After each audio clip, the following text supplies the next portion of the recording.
रात के 9:30 बज रहे थे। मैं खाना पीना खाकर बिस्तर पर लेटने ही वाला था कि तभी मेरे फोन की रिंग बजी। मैंने फोन देखा तो उसमें मेरे दोस्त कमल का कॉल आ रहा था।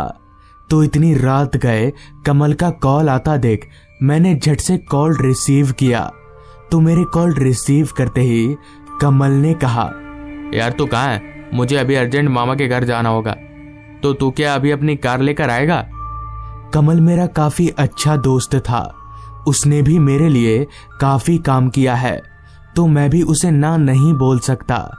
इस पर मैंने कमल से कहा, हाँ मैं आता हूँ, मगर क्या अर्जेंट है?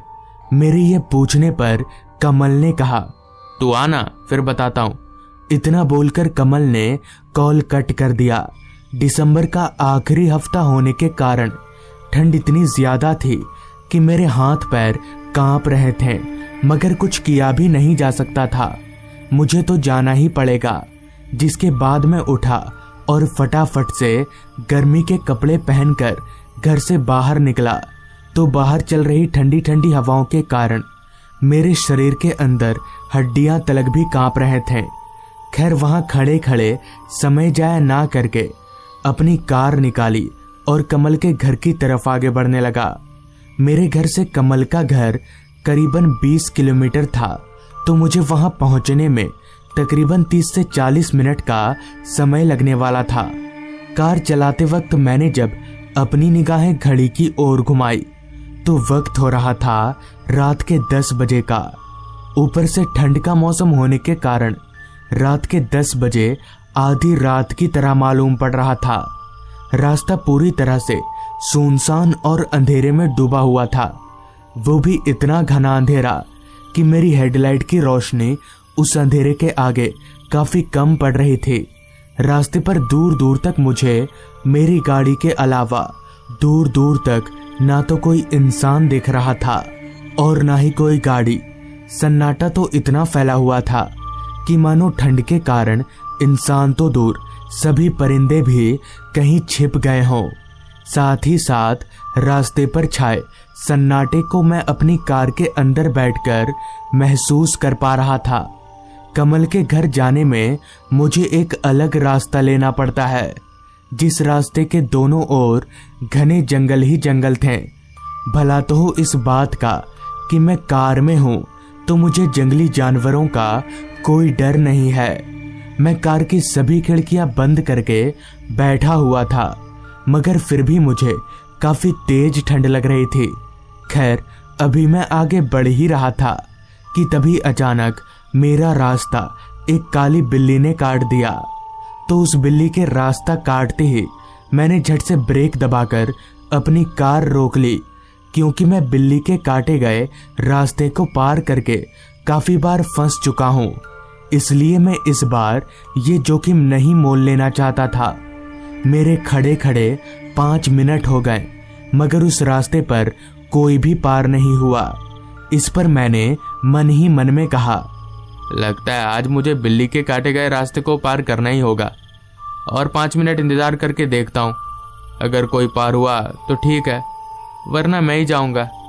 इतना बोलकर मैं 5 मिनट इंतजार करने लगा, मगर और 5 मिनट भी इंतजार करने का कोई फायदा नहीं हुआ, क्योंकि 5 मिनट के बाद भी उस रास्ते से कोई पार नहीं हुआ। जिसके बाद मैं अपनी किस्मत को कोसता हुआ आगे बढ़ने लगा। कुछ देर कार चलाने के बाद मैं उस रास्ते पर पहुंचा, जिसके दोनों ओर घने जंगल थे। वो रास्ता पहले वाले रास्ते से भी ज्यादा वीरान था। ऊपर से अंधेरा भी इतना फैला हुआ था कि मुझे कार चलाने में काफी परेशानियों का सामना करना पड़ रहा था। साथ ही साथ आ रही रात कीड़ों की आवाजें उस रास्ते को और भी ज्यादा सुनसान बना रही थी। रास्ते के किनारे घना जंगल होने के कारण चांद की हल्की रोशनी भी रास्ते तक नहीं पहुंच पा रही थी। खैर अभी मैं आगे बढ़ ही रहा था कि तभी मेरी नजर रास्ते के किनारे खड़े एक आदमी पर गई, जो हाथ दिखाकर मुझे कार रोकने का इशारा कर रहा था। उस आदमी को देखकर मुझे लगा कि शायद इस आदमी को कोई काम होगा, ये सोचकर मैंने अपनी कार को उस आदमी के पास रोका और उस आदमी से कहा, क्या बात है भाई साहब? मेरे ये पूछने पर उस आदमी ने कहा, वो भाई साहब मुझे आगे अस्पताल जाना है, तो क्या आप मुझे वहां तक छोड़ देंगे? इस पर मैंने उस आदमी से कहा, हाँ क्यों नहीं, आप बैठो। मेरे इतना बोलते ही वो आदमी कार का दरवाजा खोलकर मेरी बगल वाली सीट पर चढ़कर बैठ गया। तो उसके बैठते ही मैंने भी कार भगाना शुरू कर दिया। कार चलाते वक्त मेरे जहन में एक सवाल आया कि मैं काफी दिनों से इस रास्ते पर आना जाना कर रहा हूं, मगर यहाँ तो कोई अस्पताल नहीं दिखा। तो ये आदमी किस अस्पताल की बात कर रहा है? इस सवाल को मैं ज्यादा देर तक अपने जहन में रख नहीं सका। इस पर मैंने उस आदमी से कहा, भाई साहब यहाँ पर तो कोई अस्पताल नहीं है। मेरी ये पूछने पर उस आदमी ने बताया, आगे थोड़ी दूरी पर एक अस्पताल है। जिसके बाद और कुछ ना बोलकर मैं कार चलाने लगा। काफी देर कार चलाने के बाद उस आदमी ने कहा, भाई साहब कार रोकिए, अस्पताल आ गया।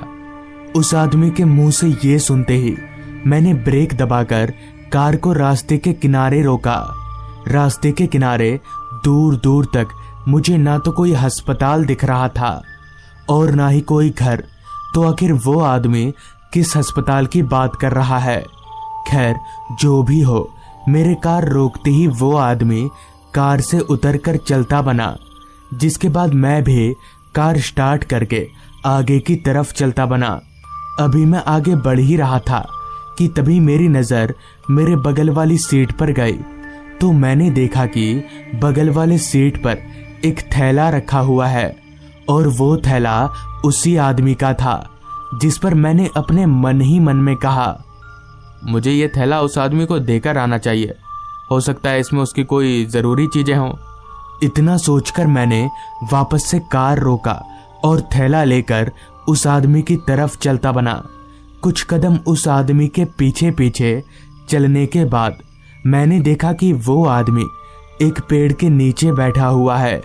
उस आदमी को पेड़ के नीचे बैठा देख मैं काफी हैरान हुआ कि ये आदमी तो बोल रहा था कि इसे अस्पताल जाना है, तो फिर ये पेड़ के नीचे बैठकर क्या कर रहा है? खैर मैं चलकर उस आदमी के पास गया। वो आदमी अपने सर को नीचे झुकाकर बैठा हुआ था। इस पर मैंने उस आदमी से कहा, भाई साहब आपका थैला छूट गया था कार में। मेरे इतना बोलते ही उस आदमी ने अपने चेहरे को उठाया तो उसका चेहरा देखकर मेरे पैरों तले की जमीन निकल गई और मेरे हाथ पैर फूलने लगे, क्योंकि उस आदमी का चेहरा पूरी तरह से कुचला हुआ था और उसकी आंखें बाहर लटक रही थी। ये देखकर मैं समझ गया कि वो आदमी कोई इंसान नहीं है बल्कि एक भूत है। इससे पहले कि वो भूत मुझे मार डाले, मैंने थैला वहीं फेंक कर दौड़ लगा दी। भागता हुआ मैं अपनी कार में पहुंचा और कार स्टार्ट करके सीधे वहां से चलता बना। बाद में मुझे कहीं से पता चला कि आज से कुछ दिनों पहले उस आदमी का उस रास्ते पर एक्सीडेंट हो गया था, मगर एक्सीडेंट के बाद भी वो काफी देर तक जिंदा था। लेकिन ना तो किसी ने उसकी मदद की और ना ही कोई उसे हॉस्पिटल ले गया, जिस कारण उसकी वहीं पर तड़प तड़प कर मौत हो गई। तब से उसी की आत्मा वहीं भटकती है और लोगों से अस्पताल तक का लिफ्ट मांगती है। अगर कोई लिफ्ट दे दे तो ठीक, मगर अगर कोई लिफ्ट ना दे तो उसकी मौत पक्की है। तो दोस्तों, ये थी आज की कहानी। अगर आपको ये कहानी पसंद आई हो तो चैनल को जरूर सब्सक्राइब कर लें। तो मैं आपका दोस्त आर्यन जल्द ही मिलूंगा आपसे ऐसी ही एक कहानी के साथ।